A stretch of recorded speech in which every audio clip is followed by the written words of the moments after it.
Car రెంట్‌కి తీసుకుని సరదాగా బయటకు వెళ్ళాలనుకుంటున్నారా? అయితే వెంటనే ఈ నెంబర్‌కి కాల్ చేయండి. ప్రపంచ చరిత్రలోనే అతిపెద్ద గ్యాదరింగ్ మహాకుంభ్ మేళా ప్రయాగ్రాజ్లో జనవరి 13 తారీఖున మొదలవనుంది. జనవరి 13 నుంచి ఫిబ్రవరి 26 వరకు 45 రోజుల పాటు ఈ మహాకుంభ్ మేళా జరగనుంది. అతిపెద్ద గ్యాదరింగ్ అంటే ఏంటో తెలుసా? 30 కోట్ల మంది ప్రజలు దీనికి రానున్నారని అంచనా.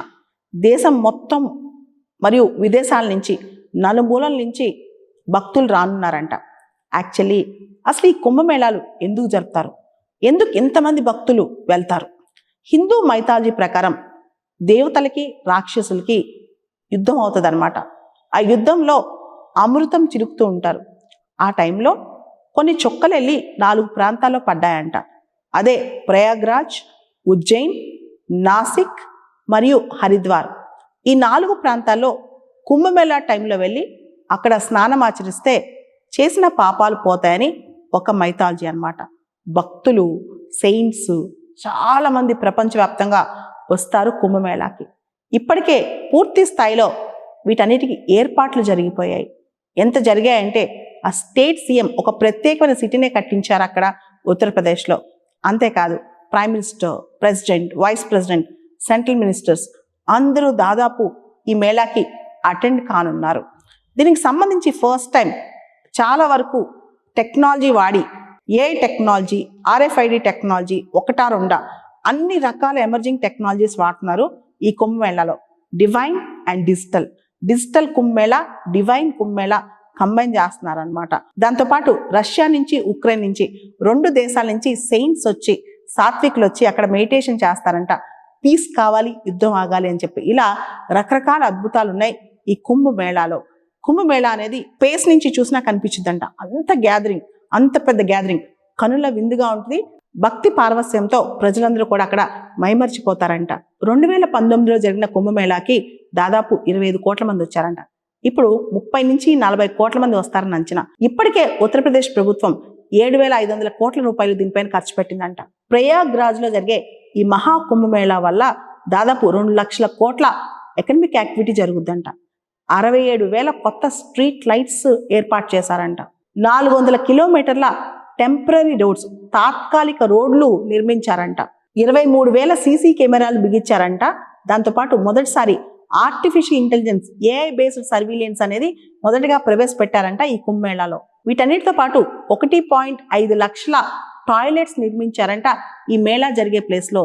అండ్ 10,000 మంది స్వీపర్స్ని అపాయింట్ చేశారంట, ఎప్పటికప్పుడు ఏరియా మొత్తం నీట్గా క్లీన్గా ఉంచేందుకు.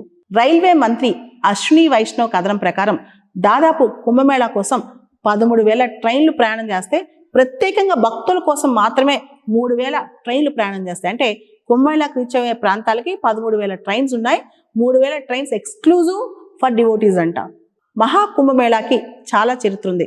మన అసలు చరిత్ర లిఖించక ముందు కూడా కుంభమేళా జరుగుతున్నట్లు ప్రస్తావనలు ఉన్నాయన్నమాట. ఆ తర్వాత హుయన్ సాంగ్, ఎవరైతే చైనీస్ ట్రావెలర్ భారతదేశానికి వచ్చారో ఆయన దీని గురించి ప్రత్యేకంగా రాశారు. తర్వాత సౌత్ ఇండియాలో చోళాస్, విజయనగరాస్ వీళ్ళు కూడా దీన్ని సెలబ్రేట్ చేసినట్లు కథనాలు చెప్తున్నాయి అన్నమాట.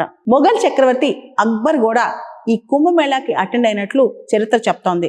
అంతేకాదు 1565లో ఆయన నాగసాధుస్కి ఒక గ్రాండ్ ప్రొసెషనల్ వెల్కమ్ ఇచ్చినట్టు కూడా చరిత్ర చెప్తోంది. చరిత్రలోనే ఇంత పెద్ద గ్యాదరింగ్, ఇంత పెద్ద సమ్మేళనం ఎక్కడ ఉండదంట. 2001లోనే ఐకానిక్ శాటిలైట్ ఈ ఇమేజెస్ బయట పెట్టిందనమాట, ఈ గ్యాదరింగ్. ఆ తర్వాత అందరూ విస్తుపోయారు. ఆ తర్వాత 2019లో ఇస్రో వాళ్ళు కూడా దీనికి సంబంధించిన ఇమేజెస్ వదిలారు. ప్రపంచంలోనే ఇది అతిపెద్ద గ్యాదరింగ్ అని చెప్పి పేర్కొంటారు. ఈ మహా కుంభమేళాకు సంబంధించి 2019లో కొన్ని గిన్నీస్ రికార్డ్స్ కూడా వచ్చాయి మనకి. Largest sanitation management, largest crowd management, largest waste disposal management. అంటే క్రౌడ్ మేనేజ్మెంట్లో మనం అతిపెద్ద క్రౌడ్ మేనేజ్మెంట్, అతిపెద్ద శానిటేషన్ శుభ్రత, తర్వాత వేస్ట్ డిస్పోజల్ ఏదైతే చెత్త ఇదంతా ఉంటుందో ఆ వేస్ట్ డిస్పోజల్ కూడా ఇది అతిపెద్ద ఈవెంట్ అని చెప్పి మన గిన్నిస్ రికార్డు కూడా వచ్చింది. 2017లో కుంభమేళాకి యునెస్కో ఇంటాంజిబుల్ హెరిటేజ్ లిస్ట్లో కూడా చోటు దొరికింది.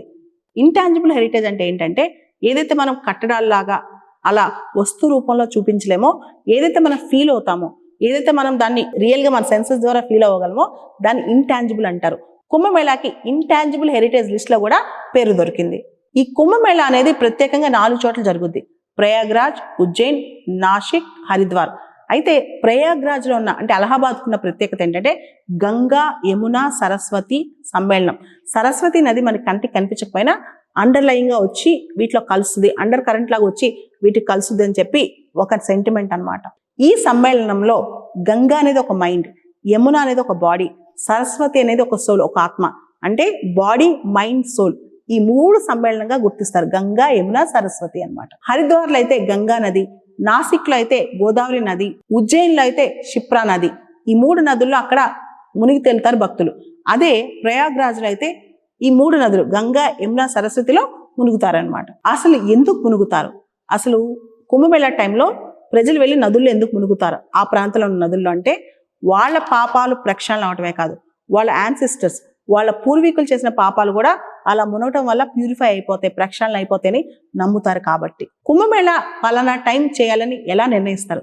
దానికి ఒక ఆస్ట్రాలాజికల్ సిగ్నిఫికెన్స్ కూడా ఉంది. సూర్యుడు, చంద్రుడు, బృహస్పతి, సన్, మూన్, జూపిటర్ వాటి యొక్క సింక్ లో ఏ లైన్ లో వస్తాయనే దాని మీద అసలు ఈ కుంభమేళా అనే డేట్ ఫిక్స్ చేస్తారనమాట.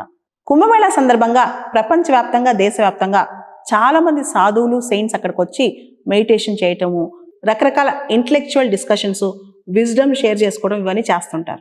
కుంభమేళా సందర్భంగా చాలా సెరెమనీస్ కూడా జరుగుతుంటాయి అన్నమాట. ముఖ్యంగా ఒక ట్రెడిషనల్ ప్రొసెషన్ అంటే అకారా అని చెప్పి ఒక ఊరేగింపు లాంటి జరుగుద్ది అనమాట.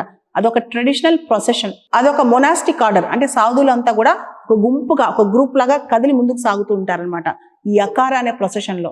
ఒకవేళ కనుక ఇదే ఊరేగింపు, ఇదే ప్రొసెషన్ ఏనుగుల మీద కానీ, గుర్రాల మీద కానీ, ఇతరత్ర రథాల మీద జరిగితే దాన్ని పేష్వాయి అంటారు. నాగ సాధువులను ప్రత్యేకంగా కుంభమేళా దగ్గరికి వస్తారు. వాళ్ళు శివులు భక్తులు అన్నమాట. వాళ్ళు గంగలో మునిగితే అంటే ఆ వాటర్లో మునిగితే, నదిలో మునిగితే దానికి షహీ స్నాన్ లేదా రాయల్ బాత్ అంటారు. ఈ నాగ సాధువులు ప్రపంచానికి దూరంగా ఉంటారు, మెటీరియల్ ప్లెజర్స్ కి దూరంగా ఉంటారు, స్పిరిచువల్ ఐసోలేషన్ అంటే వాళ్ళు సపరేట్గా ఉంటారనమాట, కేవ్స్ లో అలా ఉంటారు. కానీ కుంభమేళా టైంలో వీళ్ళందరూ వస్తారనమాట కుంభమేళాలో స్నానం ఆచరించడానికి. హిందూ మతంలో నదుల్ని పూజ చేయటం చాలా సీక్రెట్ అన్నమాట. మనం ఎప్పటి నుంచో ఆచరిస్తాం. నదుల్లో మునిగి తేలితే మనకున్న పాపాలు పోయినట్లు లెక్క, పాపాలు ప్రక్షాళన అయిపోయినట్లు లెక్క. ఒక మాటలో చెప్పాలంటే మహాకుంభమేళాలో జరిగే స్పిరిచువల్ గ్యాదరింగ్ అనేది ఒక మినీ ఇండియాలా కనిపిస్తుంది. భారతదేశం నుంచి ప్రతి చోట నుంచి, ప్రతి రాష్ట్రం నుంచి వెళ్తారు, సాధువులు వెళ్తారు. ఒక కళ్ళకి కనువిందుగా ఉంటుంది. అసలు అంత స్పిరిచువాలిటీ ఘోషిస్తూ ఉంటుంది అనమాట అక్కడ. అంటే చాలా అద్భుతమైన స్పిరిచువల్ ప్రెజెన్స్, వైబ్ అక్కడ కనిపిస్తుంది.